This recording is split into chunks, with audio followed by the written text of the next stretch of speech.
Bueno, le deseo a todos muy buenos días y bendiciones. Muy agradecido a Dios nuevamente por la semana que nos regala, por la oportunidad de comenzar este día, a diferencia del resto del mundo. A diferencia del resto del mundo, hoy hay muchas personas, exactamente el día de hoy, hay muchas personas que han dedicado tiempo a las últimas 24 horas.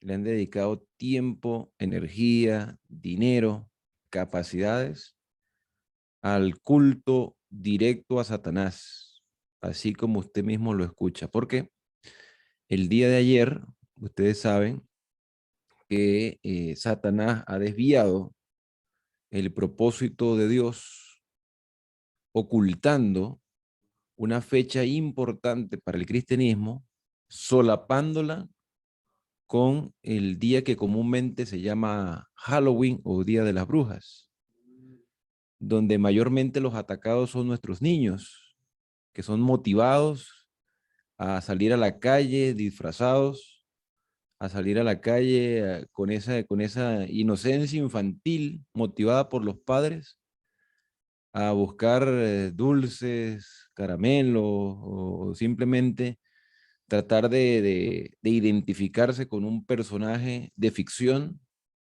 Y esto es motivado por los padres. Los niños pues se van criando con esa tendencia. Un niño se cría tal cual como uno lo educa, sin darse cuenta que es un culto directo a Satanás. Y exactamente el 31 de octubre de hace 504 años,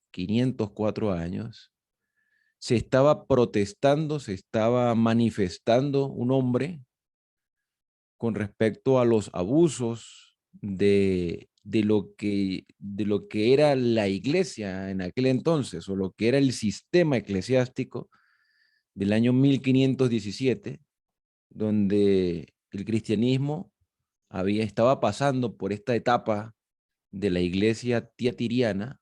La profecía estaba cumpliendo sus etapas y había mucha ignorancia porque los dirigentes, los encargados de llevarle al mundo, de llevarle a la sociedad, de llevarle al pueblo, de llevarle a la familia el mensaje de la palabra del Señor, estaban opacando con sus tradiciones, con sus ideologías mezcladas con las tendencias paganas, con Roma, y para el año 1500 había tanto abuso y había tantas enseñanzas erróneas que Dios decidió utilizar a un grupo de personas, a un remanente, y entre ese grupo estaba Martín Lutero en Alemania y había otros reformadores en otras partes del mundo, para presentar el abuso de lo que la iglesia estaba haciendo, los líderes estaban haciendo, y llevar a las personas a vivir la fe. Por eso se clavaron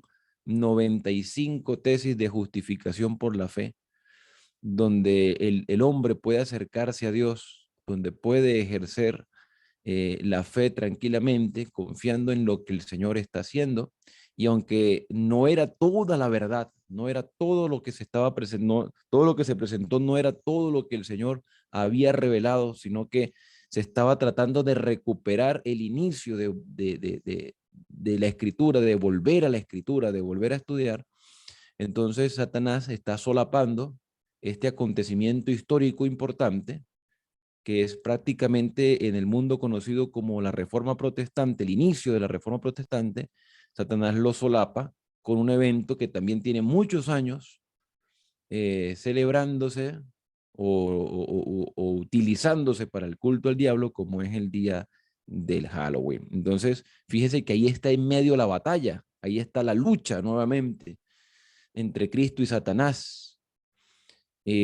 Algunos cristianos el día de ayer también utilizaron este acontecimiento para regalar Biblias en diferentes partes del mundo. Hay una agrupación mundial que hace muchos años regala Nuevos Testamentos y motiva a otras iglesias para que dentro de esta batalla en contra de Satanás nosotros podamos llevarle luz al mundo. Sin embargo, hay muchas personas que sencillamente descuidan, desprecian o sencillamente les pone poco interés a la predicación del evangelio, y por supuesto hay personas que están dispuestas a rechazarlo abiertamente con este tipo de celebración. Con esto, pues les digo, mis queridos hermanos, que la batalla continúa. La batalla continúa. Hoy ya comenzamos nosotros una nueva semana, mientras algunos están trasnochados, emborrachados, nosotros nos levantamos temprano con el deseo de que el Señor nos instruya y nos capacite. ¿Qué hemos estudiado hasta el momento? Desde la semana pasada, hemos estudiado la base del estudio profético en el libro de Apocalipsis, que son las 7 iglesias. Hoy vamos a la 5ª iglesia. Y fíjese que podemos dedicarle bastante tiempo a estas iglesias, y cuando lleguemos a los sellos y a las trompetas y a las señales que vamos a ver a partir del capítulo 12, nosotros vamos a darnos cuenta que era importante estudiar las iglesias. A veces queremos entrar de lleno a las profundidades de los símbolos proféticos cuando esta es la base, porque aquí estamos nosotros entrando al lugar santo, entrando al lugar santo donde entraron también los reformadores, pero donde lamentablemente los reformadores se estancaron. Muchos se quedaron en el atrio exterior, simplemente en la cruz de Cristo. Fíjate que al principio, Satanás trataba de opacar el sacrificio de Cristo. No la cruz, el sacrificio. ¿Sí? Opacar el sacrificio de Cristo, que estaba prefigurado en el altar de allí del santuario, del altar del sacrificio, donde se ofrecían los corderos, donde se ofrecía el cordero, donde se inmolaba el cordero. Entonces, Satanás trató de opacar, incluso Cristo murió la muerte de los criminales. La idea de que Cristo muriese en la cruz al principio, la idea era de que fuera un desprecio, un rechazo, porque la cruz es un símbolo de maldición. Entonces, al principio, la idea de ver al Mesías en la cruz era un símbolo de desprecio. Satanás hizo todo lo posible para que Cristo muriese de la manera más humillante. O no, hay un libro que estuve leyendo donde el expositor, ahí el escribiente, él dice que el plan de Satanás no era que Cristo muriera, porque si Cristo moría, cumplía el plan de salvación. El propósito de Satanás era torturar a Jesús de una manera tan terrible, de humillarlo. Hay quienes dicen que la humillación fue tan grande que Cristo fue expuesto desnudo en la cruz. Hay algunos que dicen que no, porque la desnudez era nadie podía ver la desnudez. O sea, nadie podía ver a Cristo. Y otros reafirman de que sí, que la idea era despreciar a Cristo tanto y humillarlo de tal manera que lo presentaron hasta desnudo, para que se viera en toda su humillación. Y los fariseos aún así estaban allí pendientes de que muriera. Pero el plan de Satanás no era que muriera, era que sufriera. Fíjense que una de las últimas tentaciones que Satanás le presenta a Cristo viene de la boca de un propio sacerdote, cuando le dice: si eres hijo de Dios, baja de esa cruz y creeremos en ti. Y el Señor ahí sufriendo, con el poder con el poder de hacerlo, porque podía hacerlo. Pero ahí estaba el Señor pagando el precio de nuestro pecado. Entonces Satanás trató de solapar, de esconder la mirada, nuestro rostro de Cristo, que nosotros no pudiéramos verlo por la grande humillación que tenía. Y cuando Cristo llega al lugar santo, que debemos verlo ahora en el lugar santo, sentado a la diestra del trono de la majestad, entonces Satanás ya no oculta la cruz, ahora la presenta en público.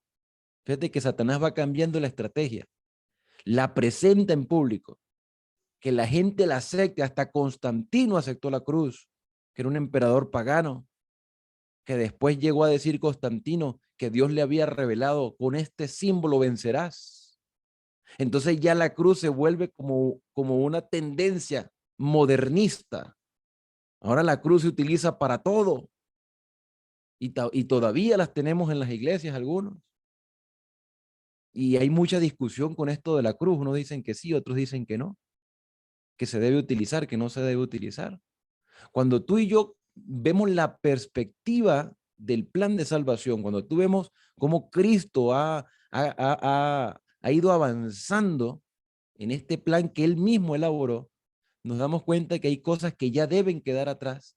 Y esas cosas que quedan atrás, Satanás las utiliza como herramienta para estancarnos en el pasado. El pasado es importante para comprender cómo Dios ha dirigido a su pueblo, pero no podemos estancarnos. Si el Señor avanza, tenemos que avanzar con Él. Entonces Cristo se sienta a la diestra del trono de la majestad y Satanás entonces utiliza la cruz, incluso utiliza los elementos dentro del atrio exterior para mantener estancado al pueblo de Dios. Incluso con el derramamiento del Espíritu Santo, nosotros avanzamos. El Espíritu Santo se derrama, nosotros avanzamos al lugar santo y ahora Satanás se vale de los símbolos del atrio exterior para dejar estancado a su pueblo, al pueblo de Dios.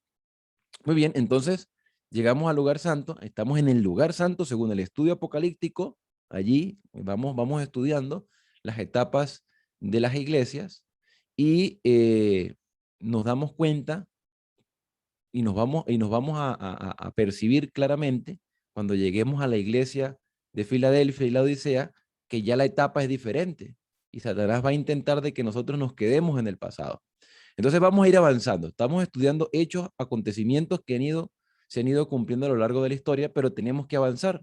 Y hoy nos toca la iglesia de Sardis. Así que vamos a abrir nuestras Biblias en el libro de Apocalipsis, en el capítulo 3. Hoy iniciamos el capítulo 3 con este preámbulo, con esta introducción. Vamos a abrir nuestras Biblias en el capítulo 3. Vamos a leer la iglesia de Sardis. Y después vamos a ir entonces analizando algunos detalles que aparecen allí. Versículo 1, escribe al ángel de la iglesia de Sardis, el que tiene los 7 espíritus de Dios y las 7 estrellas, dice, conozco tus obras, que tienes nombre de que vives, pero estás muerto. Estos detalles los vamos a ir analizando, pero vamos a hacer la lectura completa. Versículo 2. Sé vigilante, reanima lo que queda y está por morir, porque no hallé tus obras perfectas ante Dios.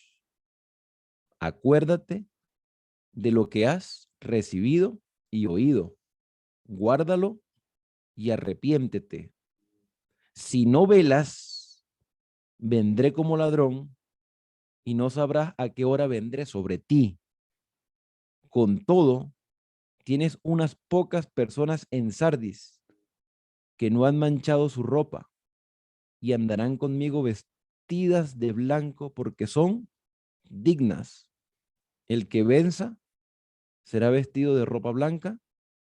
No borraré su nombre del libro de la vida y confesaré su nombre ante mi Padre y ante sus ángeles. El que tiene oído, oiga lo que el Espíritu dice a las iglesias. ¿Dónde nos ubicamos con esta iglesia de Sardis? Recordemos que Éfeso era un puerto marítimo, Esmirna era una encrucijada, o no, no una encrucijada, era un camino, era un paso obligatorio para llegar a la capital de Pérgamo. Esmirna también era una fuente, un lugar de comercio, pero Pérgamo era la capital donde estaba donde estaba todo la educación, la cultura. Estaba la biblioteca más grande, era un lugar alto, estratégico. Era muy visitado también Pérgamo. Tiatira era un centro o un centro industrial donde había mucho trabajo. Y estas 4 primeras iglesias que ya hemos analizado tienen un paralelismo directo con los primeros 4 sellos al momento de abrirse. Estos sellos se abren y entonces aparecen unos jinetes montando unos caballos y hay elementos que están dentro de estos 4 caballos o estos 4 jinetes que aparecen en las primeras 4 iglesias. No hay un quinto caballo, No hay un quinto caballo. Cuando se abre el quinto sello, nosotros vamos a ver allí el altar. El altar. Y en el altar vamos a ver muertos clamando. Esta lectura superficial del quinto sello lleva a muchas personas a pensar de que los muertos de verdad están vivos después de la muerte, pero no es así.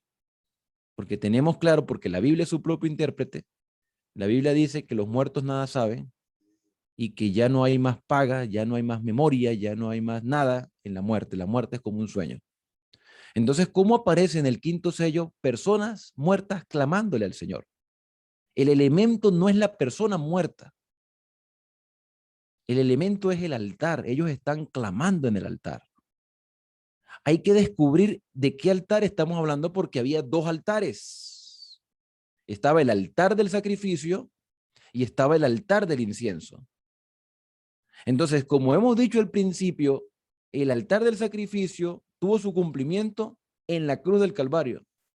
Tuvo su cumplimiento histórico, tuvo su cumplimiento profético, pero ya quedó atrás. Y si ya quedó atrás, porque Cristo ya no está en la cruz, sino que está en el santuario, entonces el altar del quinto sello tiene que ser el altar del incienso que está en el lugar santo. Y es en ese mismo periodo histórico que la iglesia de Sardis empieza a desarrollarse. Después del año 1517. Yo les decía a ustedes la semana pasada que la iglesia de Tiatira, algunos piensan y creen por los acontecimientos históricos, que terminó en el año 1563 con el Concilio de Trento.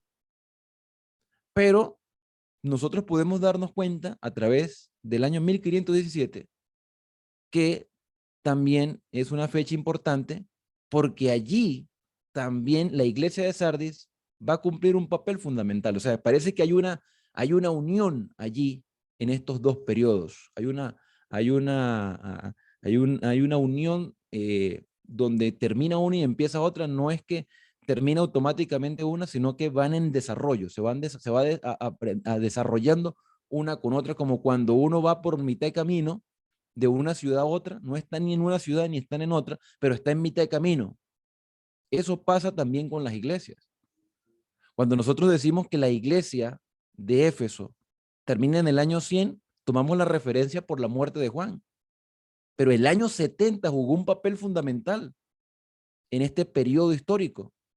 Así que entre la iglesia de Éfeso y Esmirna, el año 70 está también allí como un evento importante. Lo mismo sucede con el resto de las iglesias. Y eso podemos tomar tiempo también para hablar algunos acontecimientos intermedios antes del desarrollo completo de la iglesia. Entonces, el año 1517 puede ser el inicio de la iglesia de Sardis, pero no es su cumplimiento total porque la reforma protestante va a seguir jugando un papel importante a lo largo de la historia. Entonces, en la iglesia literal de Sardis hay algunos detalles importantes que debemos tomar en cuenta. Y es que Sardis, ya yendo hacia el sur de la provincia romana de Asia, Sardis tenía algunas características, y es que Sardis, al igual que Pérgamo, tenía una montaña muy alta, donde las personas podían hacer sus hogares. Las personas podían habitar en lo alto de las montañas. Y Sardis, originalmente, era un lugar independiente. Sardis pertenecía a una población, a un reino que en el pasado se llamó Libia. Libia era un país, un reino, un gobierno independiente, una monarquía independiente. Libia pierde su independencia porque los medos y los persas, esos medos y los persas que están representados en el libro de Daniel con un oso con 3 costillas, hay quienes dicen que esas 3 costillas representan a Egipto, a Babilonia y a Libia. ¿Qué pasó en Libia? ¿Qué pasó en ese reino? Libia estaba rodeado por una gran muralla, al igual que Babilonia. Y esta muralla que rodeaba Libia le daba una seguridad. Ellos podían vivir tranquilos porque las murallas los protegían. Los medos y los persas estaban surgiendo como un imperio con deseo de conquista. Y al igual que la historia en Daniel de Babilonia, cuya muralla los protegía de los enemigos, al igual que se hizo con los babilonios, al igual que los medos y los persas entran a Babilonia por debajo de las murallas, desvían el curso del río para poder entrar, al igual que le pasó a Babilonia, le pasó a Libia, solo que en Libia se cree que el día en que entraron los medos y los persas, el día en que los medos y los persas conquistaron Libia, ellos no tuvieron que pasar por debajo de un río, ellos no tuvieron que desviar ningún cauce, ellos no tuvieron que entrar por debajo de la ciudad, porque las puertas de este reino estaban abiertas, no había vigía, los vigías habían descuidado su trabajo, estaban dormidos, la ciudad dormía plácidamente segura de sus murallas, pero por alguna razón los vigías esa noche, y yo pienso que los medos y los persas estaban pendientes constantemente, vigilando cuando las guardias hacían cambios, vigilando o pendientes de las debilidades de la ciudad para atacar en cualquier momento, como lo hicieron con Babilonia. Libia descuidó la vigilancia, dejaron las puertas abiertas, hubo un descuido de la responsabilidad y esto provocó que los persas entraran y conquistaran a Libia. Así que ellos, en el primer siglo de la era cristiana, tenían un historial y el historial era que ellos en el pasado habían descuidado y fueron conquistados porque dejaron de ser vigilantes.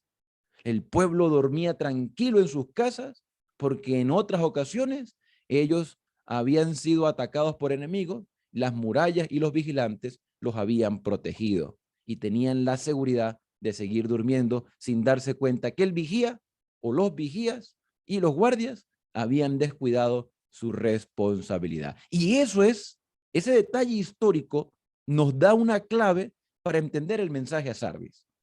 Volvamos otra vez al versículo 1 del capítulo 3. Podríamos seguir diciendo muchas cosas de Sardis, pero el tiempo no nos daría. Versículo 1, vamos a ver la descripción de Cristo. Cristo se describe primero con los 7 espíritus y las 7 estrellas. Ya nosotros habíamos mencionado que los 7 espíritus representan al Espíritu Santo, como queriendo decir que el Espíritu Santo está recorriendo toda la tierra. El Espíritu Santo está viendo a ver cómo está nuestra vida. Es el Espíritu de Cristo, el Espíritu Santo. Es el Consolador. De hecho, cuando Jesús le dijo a los discípulos, cuando yo me vaya, yo enviaré otro Consolador, el Espíritu Santo. Él los va a guiar a ustedes por la verdad. Él los va a ayudar a ustedes en su debilidad. Él los va a convencer de pecado, de justicia y de juicio. Pero cuando Jesús utilizó la expresión otro consolador, en griego la palabra otro tiene dos connotaciones. Alos, que significa otro igual, y hetero, que significa otro diferente. Otro igual, otro diferente. Les puedo poner un ejemplo. Si usted tiene dos billetes, si tiene dos billetes en la mano, tiene un billete en la mano derecha, tiene un billete en la mano izquierda. Lo que va a marcar la diferencia es el tipo de billete que usted tenga en la mano. Si usted tiene en la mano derecha un billete de 2,000 y en la mano izquierda tiene un billete de 5,000, eso significa que ese billete es otro diferente. No es igual, el de 2,000 no es igual que el de 5,000. Es otro diferente. Eso es hetero. Pero si usted tiene un billete de 2,000 en la derecha y tiene un billete de 2,000 en la izquierda, son dos billetes, no es un billete, son dos, pero son iguales. Eso es halos. Es un billete de 2, pero es diferente. Lo mismo pasa con la deidad. Cuando Cristo dijo, yo voy a enviar a los consoladores, dijo otro, pero igual a él. Entonces, aquí vemos que el Espíritu Santo es el Espíritu de Cristo. Y cuando habla de 7 espíritus, está hablando de la omnipotencia, la omnisapiencia. El Espíritu Santo recorre toda la tierra, son los ojos de Dios que recorren toda la tierra, y también el Señor se describe como el que tiene las 7 estrellas. O sea, él está haciendo una evaluación a su iglesia. Nuevamente se repiten las 7 estrellas que están en su diestra, ya lo estudiamos en la iglesia de Éfeso. Entonces aquí estamos dándonos cuenta que el Señor se está identificando con la evaluación. Él está representado aquí por los 7 espíritus y el que tiene las 7 estrellas. Si él tiene los 7 espíritus es porque es omnisapiente, lo sabe todo. Y si tiene las 7 estrellas y lo está identificando con los 7 espíritus también, entonces él está evaluando a su iglesia, a sus iglesias a lo largo del tiempo. No hay nada que se le escape. El Señor está vigilando para ver cómo estamos. Si estamos despiertos espirituales, o si estamos dormidos espirituales, o si somos atentos espirituales, o sencillamente somos descuidados espirituales. Eso es lo que el Señor le está tratando de proyectar a la iglesia de Sardis. Por eso Él dice aquí, conozco tus obras, conozco que tienes nombre, aquí aparece el nombre. Recuerden que ya lo del nombre lo habíamos estudiado. El nombre tiene que ver con el carácter. El Señor nos dará un nombre nuevo, nos dará una piedrecita blanca y en esa piedrecita un nombre nuevo que reflejará nuestro carácter. Bueno, el Señor está evaluando la iglesia y le dice, yo conozco que tienes nombre, que te estás identificando con qué, con la vida. Tienes nombre de que vives. Tienes nombre de que estás despierto. Tienes nombre de cristiano. Tienes nombre de estudioso de la escritura. Te identificas, tu identidad pública es de vida. Tu imagen pública es una, pero en la realidad, en el momento de la evaluación, cuando los ojos del Señor recorren la tierra para ver cómo están las estrellas, si están brillando o están apagadas, el Señor le dice a la iglesia de Sardis, aunque tu identidad pública es de vida, tu realidad presente es de muerte, porque tienes nombre de que vives, pero estás como, ¿cómo está la iglesia? Según el Señor, muerta. Qué triste, ¿verdad? Que la exteriorización sea una, pero en el momento de la evaluación, porque el Señor está evaluando, sea otra. Y la razón por el cual el Señor le dice esto a la iglesia de Sardis es para que cambie la actitud. Porque mire lo que sigue diciendo. ¿Cuál es la exhortación del Señor? ¿Cuál es la exhortación? ¿Cuál es el llamado? ¿Cuál es el consejo? Él le dice, sé vigilante. Sé vigilante. Nótese que está hablando del vigía, como en Sardis histórico. El Sardis histórico tenía vigía y el pueblo dormía tranquilo, el pueblo dormía seguro, confiando en otra persona, confiando en que alguien estaba cumpliendo su responsabilidad y no se daba cuenta que el vigía estaba dormido. Y eso puede estarnos pasando nosotros también. Ponemos nuestra confianza en el sistema, ponemos nuestra confianza en los líderes humanos, ponemos nuestra confianza en que tenemos la verdad presente, que tenemos el espíritu de profecía, que el Señor ha dirigido a su iglesia, que esta iglesia fue señalada por el dedo profético de Dios, que este es el remanente de Dios del tiempo del fin. Tenemos esa seguridad. Esa es la verdad en la teoría. Pero si yo no formo parte de esa verdad, entonces estoy con nombre de que vive, porque tengo nombre de que vive, porque pertenezco al remanente del tiempo del fin, porque yo pertenezco a la iglesia adventista señalada con el dedo profético de Dios, que tiene los mandamientos del Señor, que tiene el testimonio de Jesucristo, que tiene el espíritu de profecía. Mi identidad es esa. La identidad está bien, pero ¿cuál es la realidad de mi corazón? ¿Cuál es la realidad de mi mente? El Señor me dice a mí, sé vigilante porque me puedo quedar dormido como las vírgenes del capítulo 25 del libro de Mateo.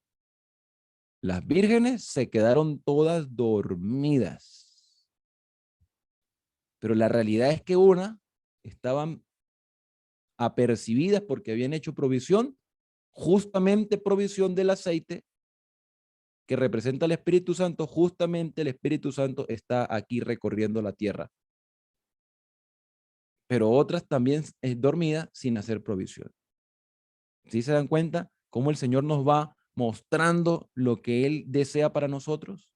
Que nos despertemos, sé vigilante y reanima lo que queda y está por qué, por morir.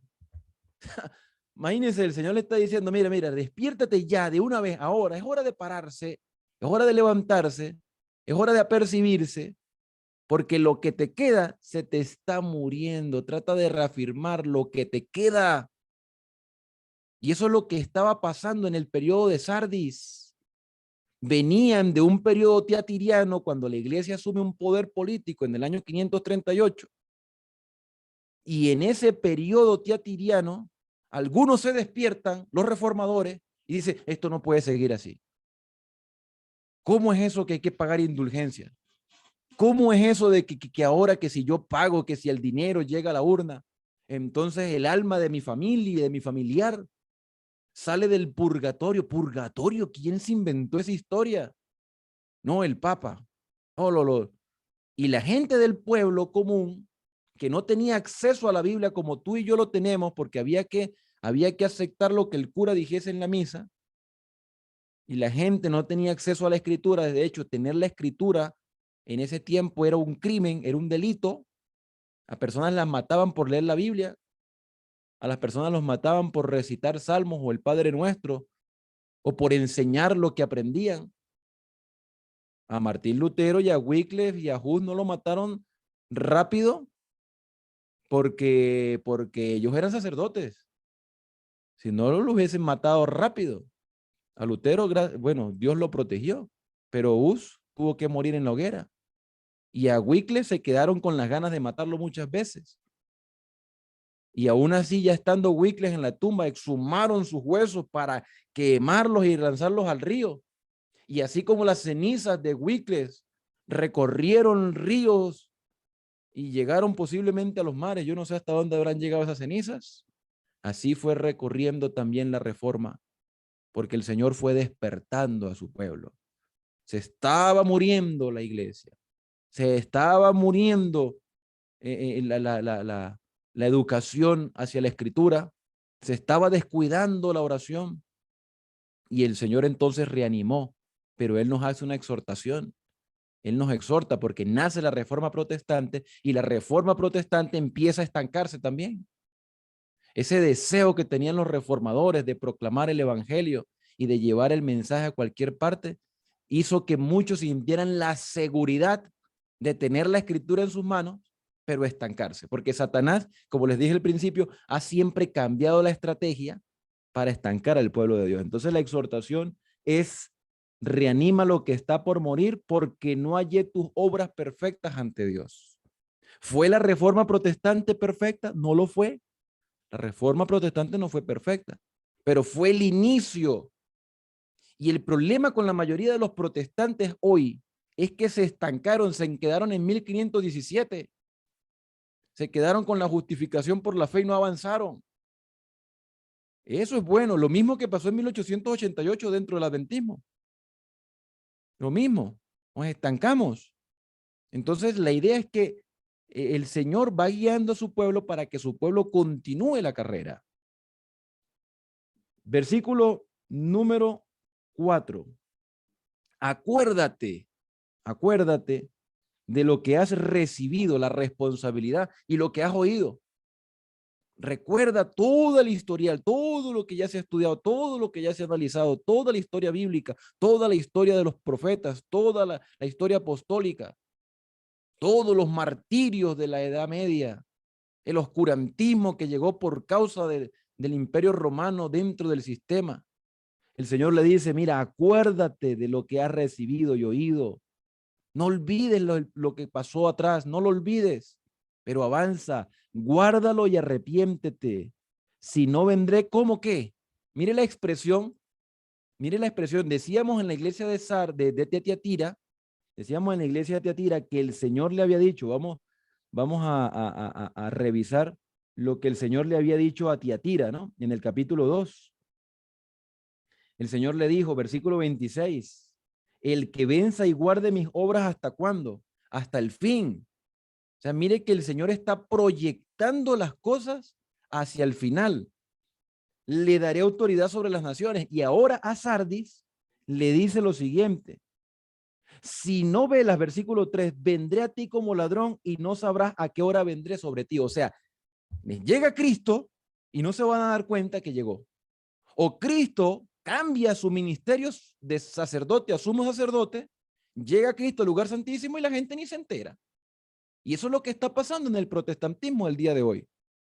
Cristo cambió su ministerio del lugar santo al lugar santísimo, pero la gente se quedó en el santo. Se quedó adorando en el santo.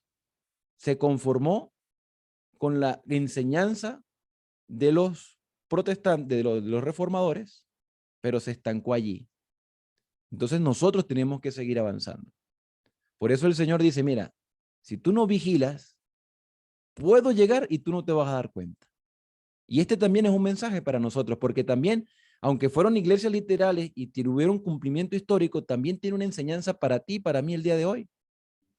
Yo estaba leyendo una matutina, ustedes saben que hay una matutina que se llama Maranata, a mí me gusta mucho, me parece una de las mejores matutinas que han sacado del espíritu de profecía.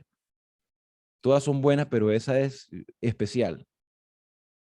Las primeras lecturas de Maranata dicen que el Señor había revelado todas las señales para que las personas entendiesen el tiempo exacto en que Cristo iba a venir. Y a los suyos vino y los suyos no le recibieron, dice Juan. No se dieron cuenta, le llegó el Mesías. Eran más sabios los extranjeros que llegaron preguntando allá al palacio de Herodes, ¿dónde está el rey que ha nacido? Que venimos caminando desde hace mucho tiempo buscándole, porque sabíamos que había nacido. Y Herodes se turba y dice, ¿cómo que nació un rey? Y va y llama a los sacerdotes y les pregunta, cuéntenme. Ah, no, sí. El rey nacerá en Belén. Y mientras los magos del oriente, los reyes del oriente fueron a buscar al Mesías que había nacido, los sacerdotes se quedaron tranquilos. O sea, ellos tenían el conocimiento de la verdad, tenían el conocimiento incluso de los tiempos, pero estaban dormidos espirituales. Les llegó el Mesías y ellos no se dieron cuenta. Ah, en el tiempo del fin va a pasar lo mismo. Nos va a llegar Jesús y nos vamos a dar cuenta. De hecho, algunos aceptarán a un falso Cristo como si fuera el Mesías verdadero. Y nosotros nos vamos a dar cuenta, no, ese no es. Y cuando Cristo venga, nosotros estaremos listos para recibirle con los brazos abiertos. Pero tenemos que ser, ¿qué cosa? Vigilantes. Y el Señor nos dará entendimiento de los tiempos. Sigamos leyendo porque, ya son las 6 de la mañana. Dice acá, si no velas, vendré a ti como ladrón y no sabrás a qué hora vendré sobre ti. Con todo, tienes unas pocas personas. Aquí está el remanente. Tienes unas pocas pesordas en Sardis que no han manchado sus ropas y andarán conmigo vestidos de blanco porque son dignos. Aquí está hablando de la pureza, de la santidad.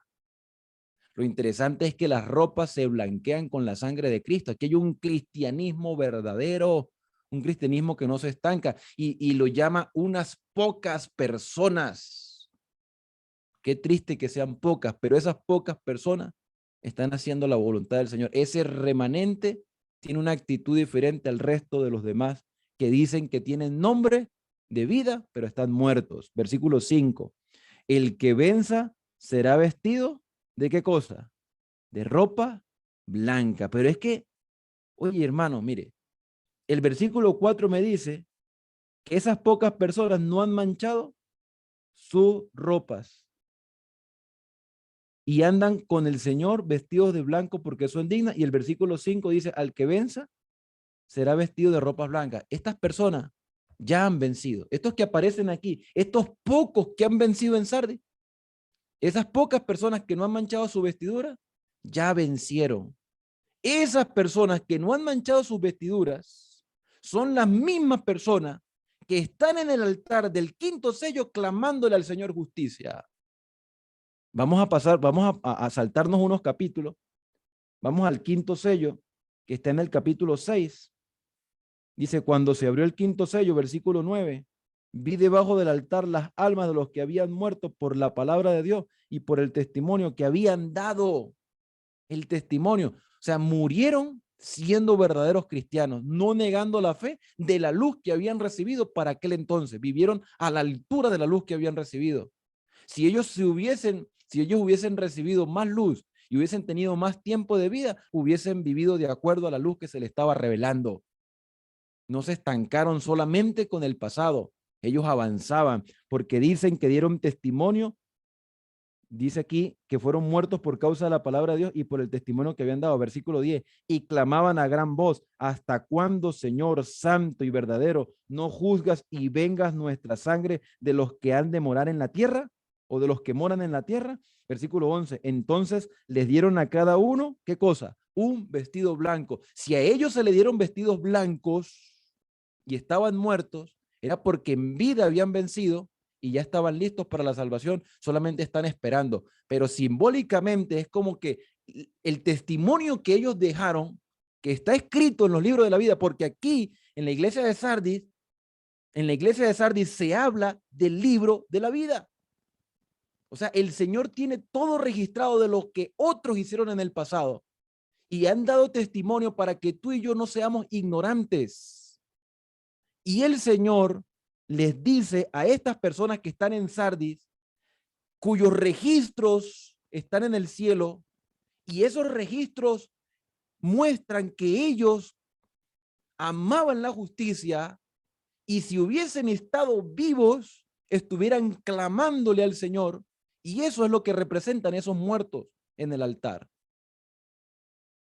Esos muertos están allí en el altar de incienso, clamándole al Señor. Desde las tumbas, como Abel, ¿no? La sangre de Abel clama desde la tierra. Pero no es que las personas estén vivas como aseveran los católicos y los evangélicos, es que sus registros están allí testificando de lo que ellos fueron en vida. Y a estas personas, mire, que ya tienen vestiduras blancas, versículo 11, se les dijo que descansaran porque están muertos, descansen tranquilos. Como dice el Apocalipsis 14, bienaventurados los que de aquí en adelante mueren en el Señor, aunque está en otro contexto, nos está ilustrando que el que muere está descansando. Descansan de sus trabajos, pero sus obras con ellos siguen. ¿Sí? Apocalipsis 14 está en otro contexto, pero nos presenta la misma verdad. El que está muerto está descansando, pero su obra, su registro sigue siendo un testimonio para nosotros los que estamos vivos. Estoy en Apocalipsis 6, versículo 11. Se le dijo que descansaran por un poco más de tiempo hasta que se complete el número de sus consiervos y de sus hermanos que también habrían de ser muertos como ellos, por la misma razón. ¿Cuál era la razón? La palabra de Dios y el testimonio. Habían dado testimonio de haber vivido de acuerdo a lo que Dios le había revelado. Regresamos al capítulo 3 nuevamente. El que venza, versículo 5, será vestido de ropa blanca. ¿Y qué más, hermanos? ¿Qué más? Y no borraré su nombre del libro de la vida. ¿Sí se dan cuenta los registros? El Señor tiene un registro de todo. Tiene registrado todo. Todo lo que sabemos, todo lo que hacemos, todo lo que pensamos y todas las oportunidades que Dios nos ha dado para vivir a la altura. A ver, hermanos, no somos perfectos. Yo a veces me hago autoevaluaciones y yo todavía tengo muchas cosas que cambiar. Yo no soy perfecto a pesar de que tengo más de 20 años en este camino. Aún tengo muchas cosas. Y si yo estoy vivo el día de hoy es por dos razones. Igualmente para ti. Si tú estás vivo el día de hoy es por dos razones. Número uno, Tenemos una gran obra que hacer porque tenemos una grande responsabilidad y tenemos que cumplir esta obra para la gloria y honra del Señor. O la segunda razón puede ser que en su misericordia Cristo, el Señor, nos ha prolongado la vida porque aún tenemos muchas cosas que cambiar. Y si tenemos muchas cosas que cambiar, tenemos que hacerlo ahora porque no sabemos si mañana o hoy mismo seguiremos con vida. Y el registro queda ahí permanente de todo lo que hemos hecho, pensado y la manera como hemos respondido. Y el Señor nos está dando como adventistas mucha oportunidad para cambiar. Y esas pocas personas en Sardis también se pueden ver hoy en la iglesia presente, que no han manchado sus ropas. Ahora, el que muere, muere por dos razones.